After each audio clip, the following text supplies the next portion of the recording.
Dans l'obscurité encore profonde du petit matin, une lumière dans une cabane de bois. Elle recèle un trésor, un alambic, 96 ans au compteur et son four à bois, régulièrement alimenté par Samuel, le nouveau distillateur du village. J'ai fait une sorte d'apprentissage avec mon prédécesseur, c'est un agriculteur en retraite. On m'a proposé de lui succéder, alors j'ai fait quelques journées sur 3 années à peu près, quelques journées avec lui pour apprendre les différentes distillations. Et puis voilà, c'est parti. Et justement, voilà les clients de la journée, 2 trentenaires du village ravis de pouvoir perpétuer la tradition. Ils apportent leurs propres fruits, 150 litres de poire en cours de macération. Ah si, ça sent bon. Nos grands-parents, nos parents en ont fait, donc on a toujours été habitués à être là-dedans, donc on continue. Tradition ? Traditionnellement. Puis pour le goût aussi. Ça faisait des années qu'on ne l'avait pas refait et on essaie de remettre ça en place. C'est de la poire de notre verger.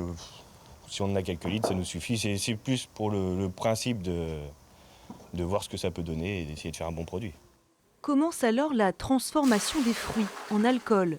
Dans la cuve, Samuel verse les poires puis referme le tout. Maintenant, il faut surveiller et attendre, comme en cuisine.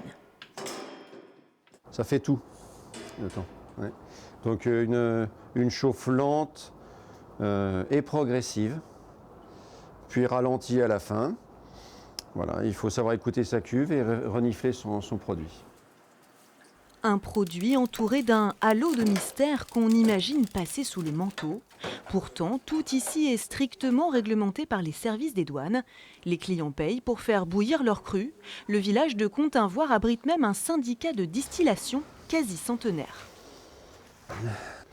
On déguste ? Ben, vraiment 3 gouttes. Hein. On ne dira pas l'heure qu'il est.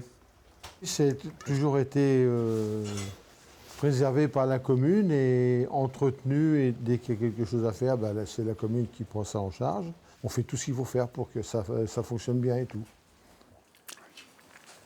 Dans la cabane, au fil des heures, les effluves évoluent. Elles étaient sucrées et les voilà plus capiteuses. Les odeurs, c'est ce qui peut mener jusqu'à vous? Ah, c'est certain. Les odeurs du bois et les odeurs aussi du fruit brûlé. Ça sent la confiture, ça sent la tarte. Voilà, on vient me voir pour ça aussi.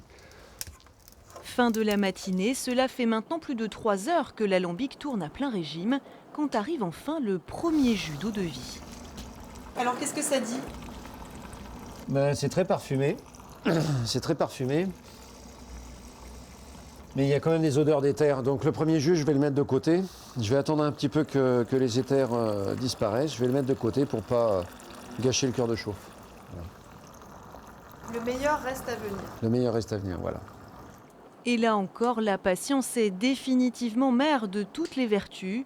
Il faudra laisser reposer le précieux liquide au moins 3 mois avant de pouvoir y tremper les lèvres, avec modération bien sûr.